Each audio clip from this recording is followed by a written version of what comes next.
Bismillahirrahmanirrahim. Assalamualaikum warahmatullahi wabarakatuh. Alhamdulillah. Alhamdulillahi rabbil alamin. Wassalatu wassalamu ala asyrafil anbiya'i wal mursalin Nabiyyina Muhammadin wa ala alihi tahirin tayyibin wa ashabihi ajma'in wa man sara ala nahjihim ila yaumiddin. Allahumma anfa'na bima 'allamtana wa 'allimna ma yanfa'una wa zidna ilma. Allahumma inna nas'aluka ilman nafi'a wa rizqan thayyiba wa amalan mutaqabbala.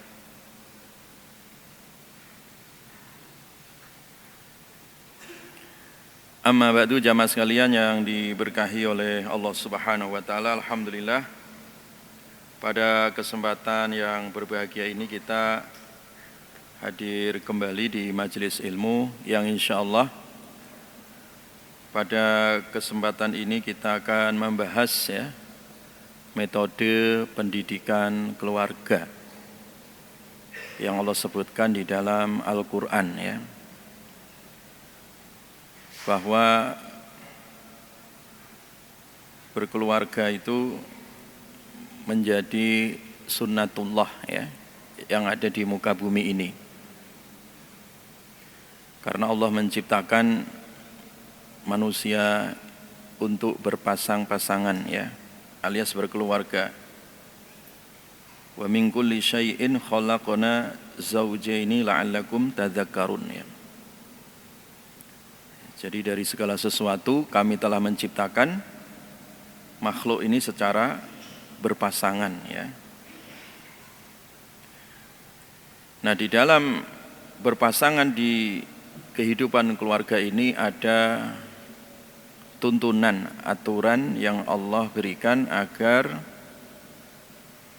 keluarganya itu menjadi keluarga yang bahagia di dunia dan bahagia di akhirat Karena hubungan keluarga itu tidak hanya sekedar ikatan biologis tetapi juga mengandung ikatan ideologis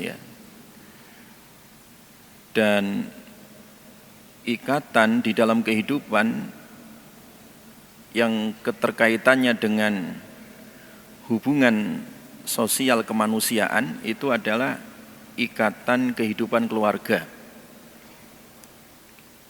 Disebut Al-Qur'an dengan mitsaqan ghalidha Mitsaqan ghalidha Wa akhadna minkum mitsaqan ghalidha. Jadi hubungan di dalam kehidupan keluarga itu disebut Al-Qur'an sebagai mitsaqan ghalidha, tali ikatan yang paling kokoh Tali ikatan yang paling kokoh, mengikat dua insan yang berbeda, yang asalnya bukan mahram, yang asalnya haram kemudian menjadi halal dengan ikatan pernikahan ikatan keluarga. Sehingga ikatan-ikatan hubungan muamalat terhadap sesama manusia itu yang paling kuat adalah ikatan keluarga Makanya disebut mitsaqan ghalidha tali yang paling kokoh. Nah, istilah mitsaqan ghalidha, tali yang paling kokoh itu adalah biasa dipakai dalam Al-Qur'an untuk menunjukkan tauhid menunjukkan akidah yang kokoh Makanya istilah akidah itu juga disebut mitsaqan ghalidha, ikatan paling kokoh antara seorang hamba dengan Sang Khalik, dengan Allah Subhanahu wa taala.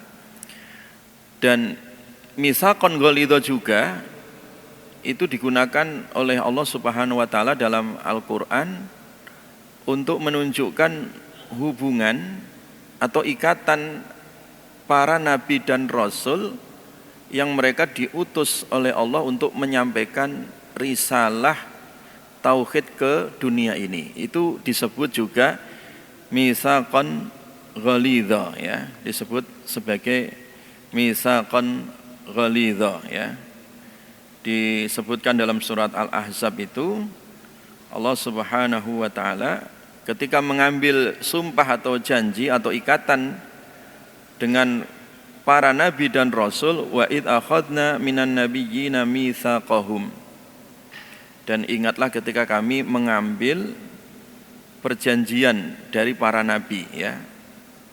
Jadi para nabi itu disumpah oleh Allah, diambil perjanjiannya seluruh para nabi, ya, yang jumlahnya ada 124.000, ya, dan juga para rasul, ya, 313-an, ya. Wa minka wa min Nuh, ya. Demikian juga Allah telah mengambil ikatan kepadamu wahai Muhammad, wa min Nuhin, dan dari Nabi Nuh, wa Ibrahim wa Musa wa Isa bin Maryam, ya. Demikian juga dari para nabi seperti Nabi Ibrahim, Nabi Musa, Nabi Isa, ya kan? Wa akhadna minhum mitsaqan ghalidha, dan kami ambil janji itu, sumpah itu dengan ikatan yang paling kokoh. Jadi kembali kepada istilah mitsaqan ghalidha dari jamaah, ya. Jadi ikatan hubungan keluarga itu disebut mitsaqan ghalidha, ikatan yang kokoh sebagaimana ikatan para nabi dan rasul kepada Allah. Sebagaimana ikatan tauhid, ya, itu juga disebut mitsaqan ghalidha. Demikian itulah yang harus kita pegang di dalam kehidupan rumah tangga. Tali yang kokoh itu jangan dilepas. Tali yang kokoh itu jangan dilepas. Kenapa? Karena keluarga ini adalah miniatur bangsa, miniatur masyarakat. Artinya kalau keluarga itu rusak, ya, maka rusaklah suatu masyarakat, ya. Kalau keluarga itu rusak, rusaklah suatu bangsa, ya. Jadi rusaknya keluarga itu menunjukkan rusaknya masyarakat, rusaknya suatu bangsa, rusaknya dunia global, ya. Karena keluarga itu adalah miniatur, ya. Nah, disinilah kita penting untuk mendidik keluarga, ya, dengan tuntunan, ya, dengan bimbingan yang Allah berikan di dalam Al-Quran, ya. Karena kalau keluarga itu dididik dengan baik, ya, dijaga dengan baik, dia akan menjadi kebahagiaan di dunia dan di akhirat. Makanya ada istilah baiti jannati, rumahku adalah surgaku. Karena ini kebahagiaan, simbol dan simpul kebahagiaan itu ditentukan dalam kehidupan keluarga, ya, dalam kehidupan keluarga. Sehingga Al-Quran datang itu memerintahkan ya ayyuhalladzina amanu qu anfusakum wa ahlikum nara, ya. Ketika mendidik Al-Quran itu diistilahkan dengan istilah ku, ya, atau al-wiqayah, jaga, ya. Jaga diri kalian wa ahlikum, dan keluarga kalian jangan sampai masuk api neraka. Nah, kemudian para ulama tafsir menafsirkan apa yang dimaksud dengan menjaga, ai adibuhum, ya, takdiblah, ya, didiklah, ya, mereka itu supaya mengenal Allah, mengenal Rasulnya, mengenal risalahnya, ya, sehingga kehidupannya itu dibingkai dengan kehidupan syariah, tunduk patuh terhadap aturan Allah Subhanahu wa taala, sehingga dia selamat dari api neraka, ya. Otomatis kalau selamat dari api neraka, dia akan dimasukkan surga sekeluarga. Jadi kalau masuk surga nggak bisa sendirian. Kalau sudah berumah tangga, masuk surga ya semuanya masuk. Suaminya masuk surga, istrinya, anak cucunya, ya. Maka itulah yang diisyaratkan dalam Al-Quran, walladzina amanu wattaba'ashum dzurriyyatuhum biiman alhaqna bihim dzurriyyatahum, ya. Orang-orang yang beriman kemudian diiringi atau diikuti oleh keluarganya, dzurriyyahnya, ya, keturunannya, keluarganya yang beriman tadi itu akan dikumpulkan kembali esok, ya, di hari kiamat di surganya Allah. Kalau toh ada yang ketinggalan di antara mereka, alhaqna bihim, ya, kami susulkan, ya. Kami susulkan itu artinya kalau seandainya ada salah satu di antara anggota keluarga, baik itu istrinya ataupun anaknya yang ketinggalan, ya, ketinggalan belum masuk surga, disusulkan oleh Allah, alhaqna bihim, kami pertemukan kembali. Jadi di sini konsep berumah tangga dalam Islam itu sifatnya abadi. Abadi dalam arti tidak hanya untuk kehidupan di dunia saja, tapi ke bawah ke akhirat gitu, sampai ke surga. Sehingga ketika berumah tangga itu niatnya jangan hanya sekedar menyalurkan kebutuhan biologis, tidak, tapi ini urusan ideologis juga, urusan akidah, urusan syariah, urusan kita tunduk patuh terhadap aturan Allah Subhanahu wa taala sampai ke surganya nanti. Jamaah sekalian, nah ketika mendidik keluarga itu ada beberapa metode yang disebutkan di dalam Al-Qur'an dan juga hadisnya Nabi SAW. Metode yang pertama ya, ketika kita mendidik ya anak istri di dalam kehidupan keluarga supaya mereka jadi orang yang baik ya, menjadi hambanya Allah yang taat, soleh solihah ya. Maka metode yang pertama adalah al-qudwah ya. Al-qudwah. Al-qudwah itu artinya memberikan keteladanan ya. Jadi masing-masing harus menjadi teladan. Jadilah suami yang memberikan teladan yang baik, jadilah istri yang memberikan teladan yang baik. Nah, teladan itu nanti pusatnya ada kepada tanggung jawab diri ya. Makanya Nabi mengatakan kullukum ra'in ya. Masing-masing kalian itu adalah punya tanggung jawab ya. Diberikan amanah oleh Allah ya sebagai pemimpin. Masing-masing diberikan amanah oleh Allah sebagai pemimpin untuk punya tanggung jawab ya, untuk memiliki tanggung jawab.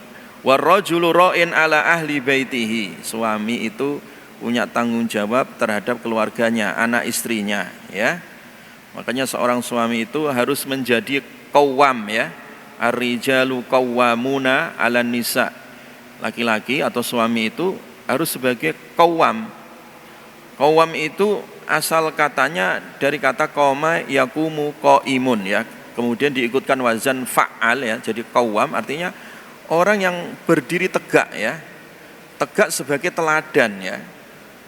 Tegak menjadi contoh yang baik sehingga bisa meluruskan ketika ada kebengkokan perilaku dari istri atau anaknya atau anggota keluarganya.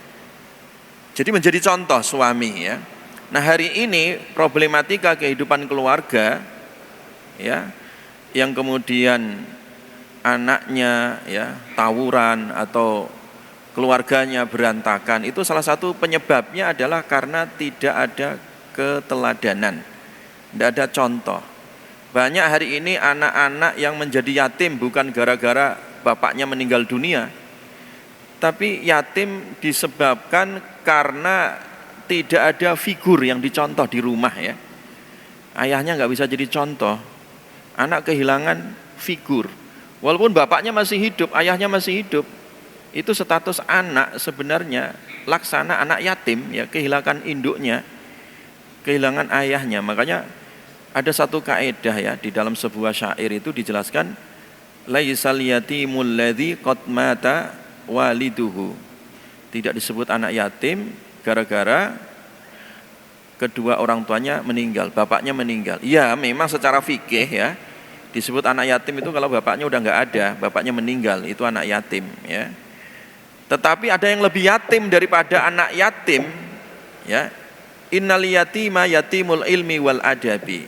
Jadi ada yang lebih yatim daripada sekedar anak yatim yang kehilangan atau ditinggal mati ayahnya. Ada yang lebih yatim daripada yatim yang seperti itu. Siapa?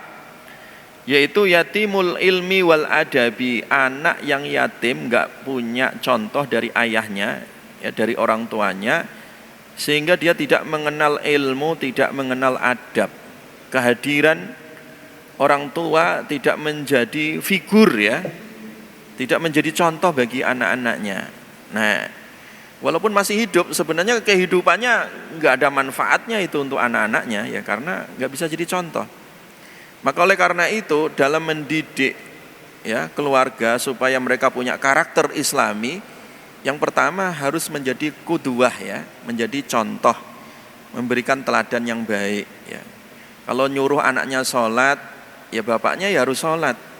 Kalau nyuruh anaknya supaya sholat berjamaah, bapaknya juga ikut ke masjid gitu. Jadi contoh, ada teman yang bisa ditiru. Nah, ini yang namanya al-qudwah ya.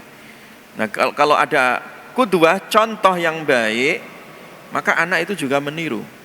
Ya. Makanya kenapa sekarang ini banyak anak-anak di rumah ya susah diatur ya. Kecanduan gadget, kecanduan HP ya, karena memang salah satu penyebabnya orang tuanya ya itu kebanyakan megang HP ya, banyak berkomunikasi dengan HP daripada komunikasi dengan anak istrinya. Itu salah satu penyebab, atau terlalu dibebaskan ya, tidak ada aturan. Ini juga menjadi masalah ya di dalam kehidupan keluarga. Itu yang pertama, harus ada contoh yang baik ya. Uswatun hasanah atau al-qudwah al-hasanah. Nah, yang kedua jamaah sekalian, metode di dalam pendidikan keluarga itu harus ada namanya al-bi'ah ya. Berikan lingkungan yang baik ya. Ciptakan suasana yang kondusif di rumah ya. Karena rumah itu madrasah pertama, kampus pertama sebelum anak-anak kuliah ya, sebelum anak-anak keluar untuk sekolah atau ke madrasah atau kuliah ya. Itu madrasah dan kampus pertama ya rumah. Sehingga tugas kita adalah menciptakan lingkungan yang kondusif di rumah. Apa hikmahnya? Dan kenapa Nabi menyuruh kalau sholat sunnah itu afdolnya di rumah? Kenapa? Itu jadi contoh. Oh, caranya sholat bapak begini, ibu begini. Supaya anak juga niru gitu. Dan supaya menjadi cahaya juga di rumah ya. Nah, kenapa rumah kosong dari bacaan Al-Quran itu menjadi rumah yang angker ya? Karena lingkungannya yang buruk ya. Makanya Nabi memerintahkan rumah dibuatkan lingkungan akrab dengan Al-Quran ya. Iqra'ul Baqarah ya, bacakan Al-Quran. Surat Al-Baqarah di rumah-rumah itu ya. Ya, fa inna qira'ataha barokah ya, dengan dibacakan surat Al-Baqarah di rumah itu jadi lingkungan yang berkah gitu ya. Jadi lingkungan yang berkah itu bukan tergantung kepada aksesoris ya, bentuk rumah atau fasilitas yang lengkap. Ya, itu silakan saja kalau mampu. Tetapi yang terpenting tadi, lingkungan rumah yang terbaik itu adalah berkah gitu ya. Nah, bagaimana menciptakan berkah tadi? Biasakan sholat sunnah ya, banyak sholat di rumah. Sholat sunnah ya, sholat wajibnya di masjid ya. Bacakan Al-Quran ya. Gunakan di rumah itu untuk banyak ngaji, itu berkah itu ya. Jadi lingkungan itu akan terbentuk.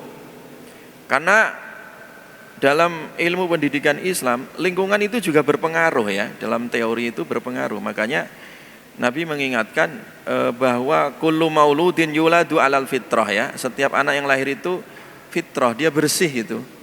Jadi hitam putih, jadi kotor ya. Itu karena lingkungan. Fa abawahu yuhawidani au yunasirani au yumajisani. Bapaknya nanti mencetak anaknya jadi Yahudi, Nasrani atau Majusi. Itu salah satunya ya, faktor lingkungan juga ya.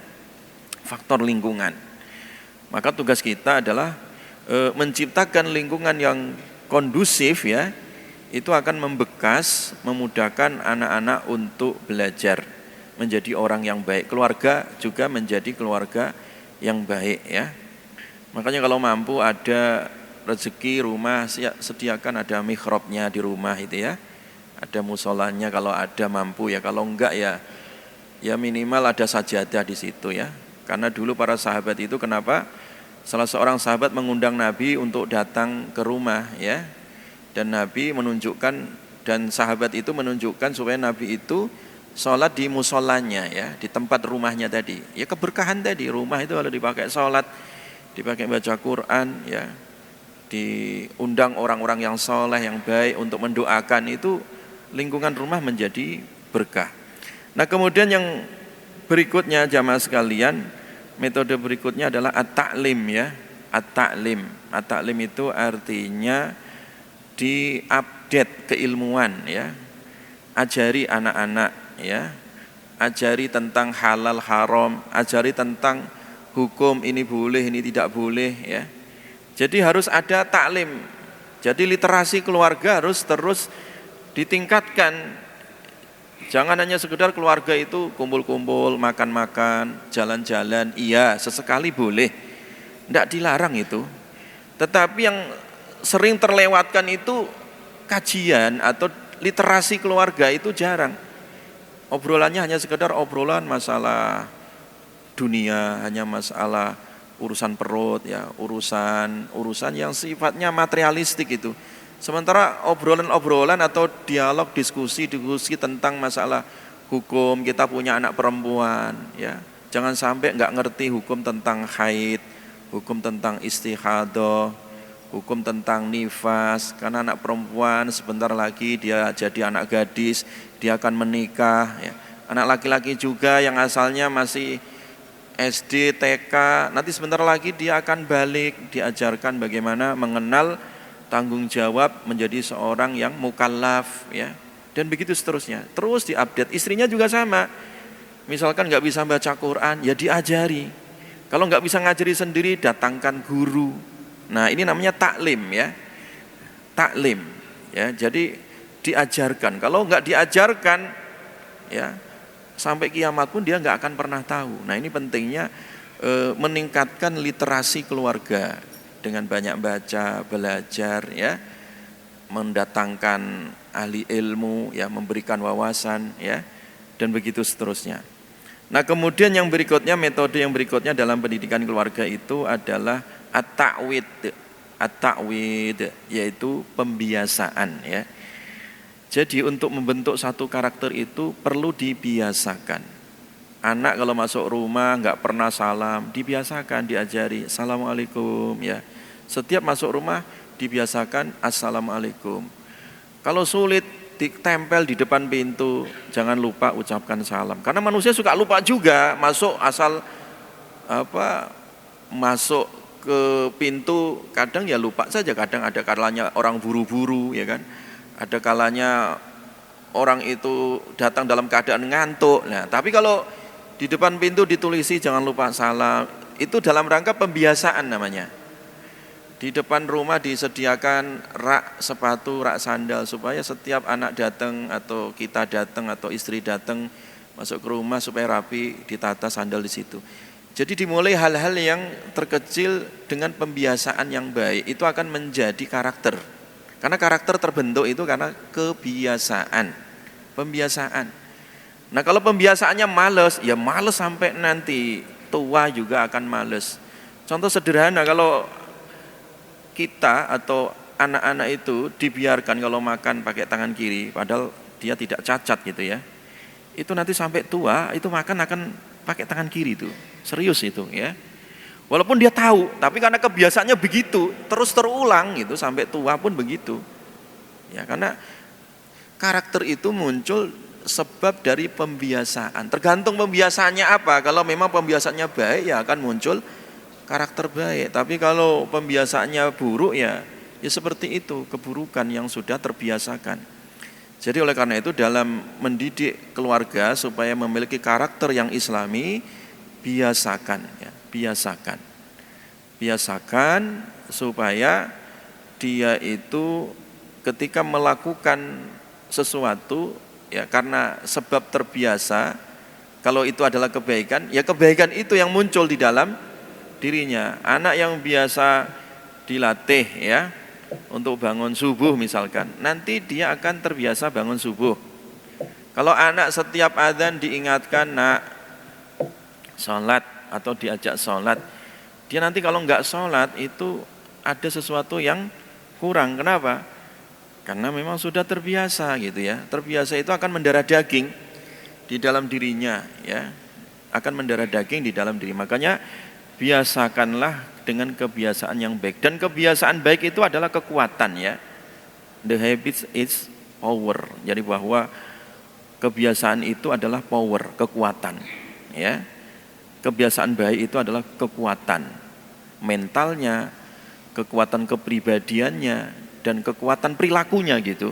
Nah, makanya kenapa sholat itu dicontohkan ya, sholat itu wajibnya adalah ketika anak sudah mukallaf ya, sudah balik lah, laki atau perempuan ya.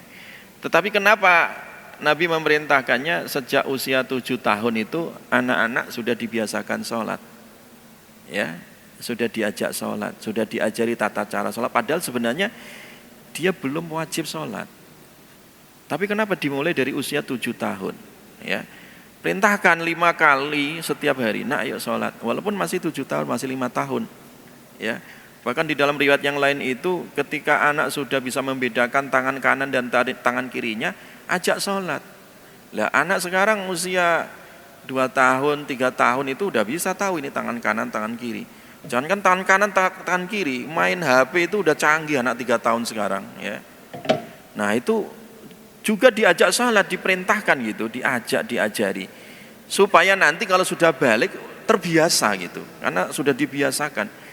Nah bayangkan kalau tiap hari 5 kali itu, masih ada jeda ya, berapa tahun dia nanti sampai usia balik ya. Kalau perempuan balik itu minimal 9 tahun hijriah ya.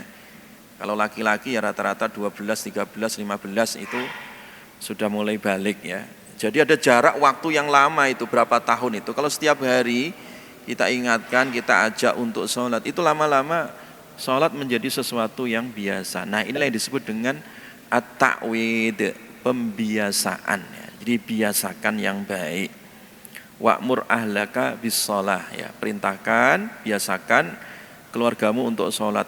Wastabir, dan kamu harus sabar. Nah ketika pembiasaan itu terkadang terjadi pemberontakan diri gitu, kadang berontak nggak mau ya, kadang lagi males. Nah kita cari cara gitu ya, cara supaya dia mau bagaimana.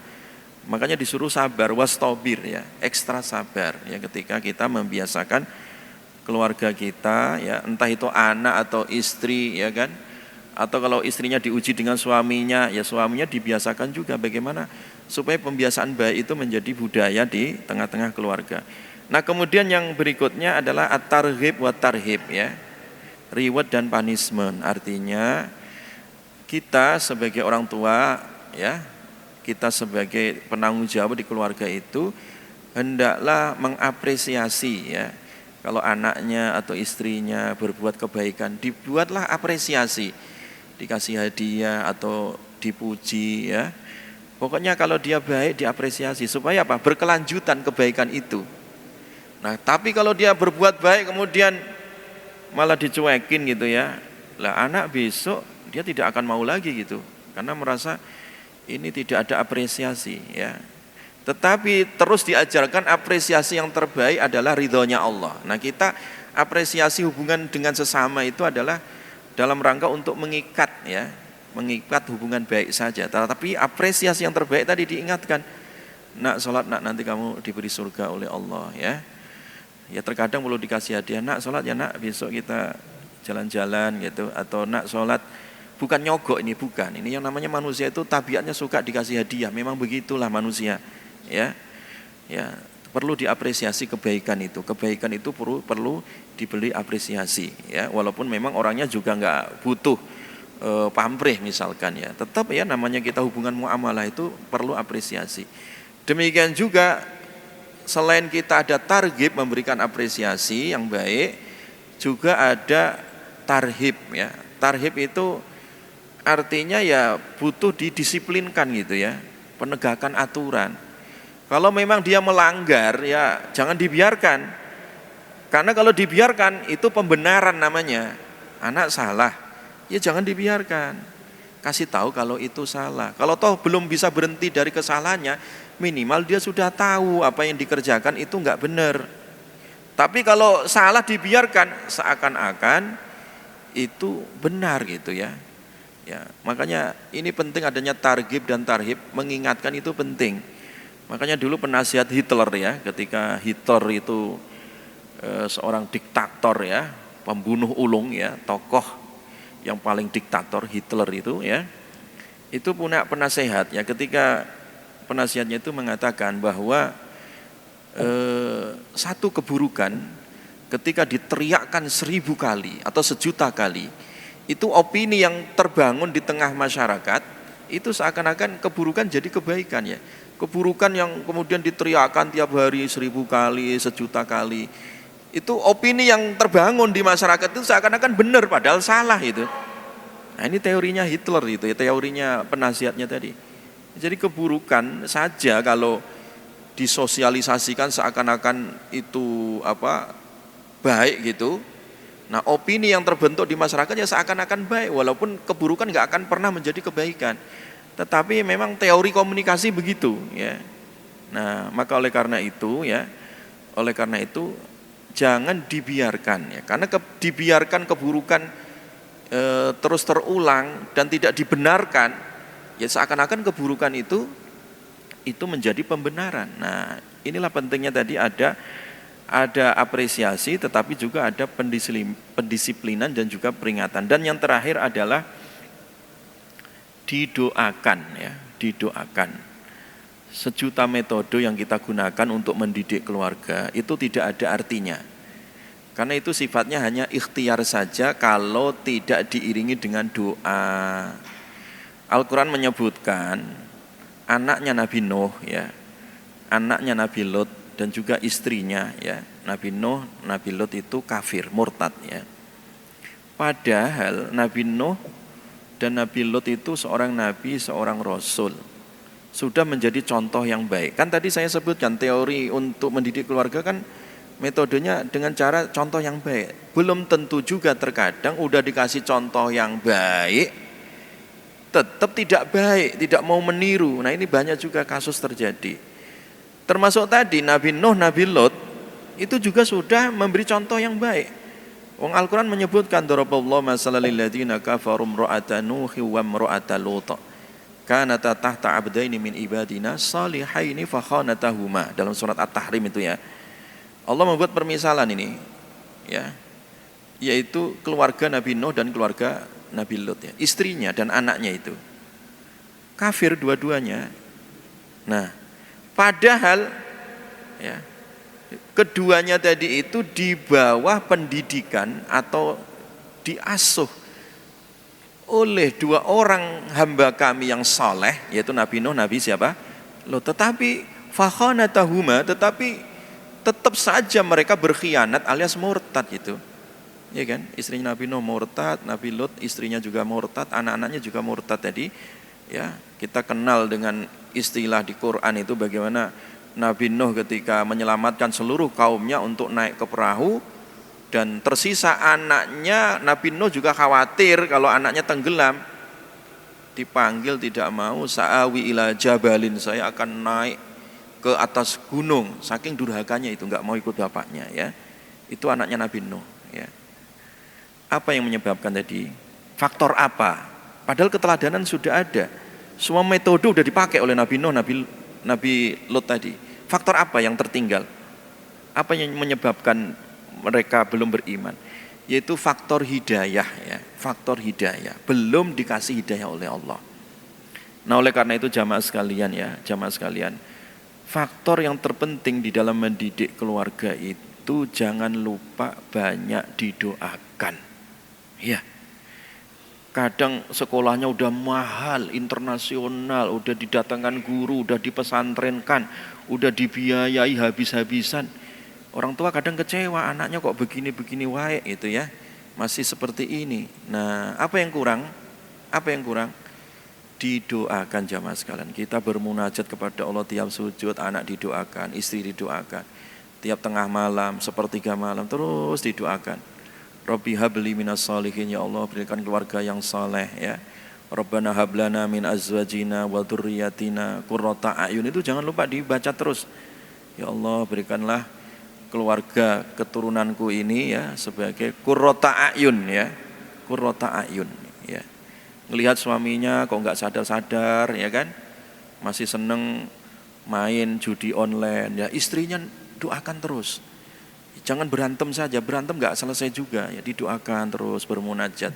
Ya selesaikanlah segala urusan itu di atas sajadah ya, sujud kepada Allah. Ini sebaik-baiknya metode, sebaik-baiknya metode ya. Di dalam mendidik keluarga itu adalah selesaikan di atas sajadah atau selesaikan dengan sujud. Karena sujud itu kadang menembus sesuatu yang tak terbatas itu ya. Atau di luar batas kemampuan manusia gitu ya. Nyerah itu. Dulu ada seorang ulama besar namanya Fudail bin Iyad ya. Seorang ulama besar ya. Tapi anaknya nakalnya luar biasa ya. Fudail bin Iyad. Semua cara udah dilakukan. Beliau itu seorang ulama besar. Tetapi melihat anaknya seperti itu, dia sangatlah sedih. Seakan-akan gak ada artinya itu ilmu. Gak ada artinya itu metode. Akhirnya Imam Fudail bin Iyad ini berdoa kepada Allah Subhanahu wa taala. Ya Allah, didiklah langsung anakku.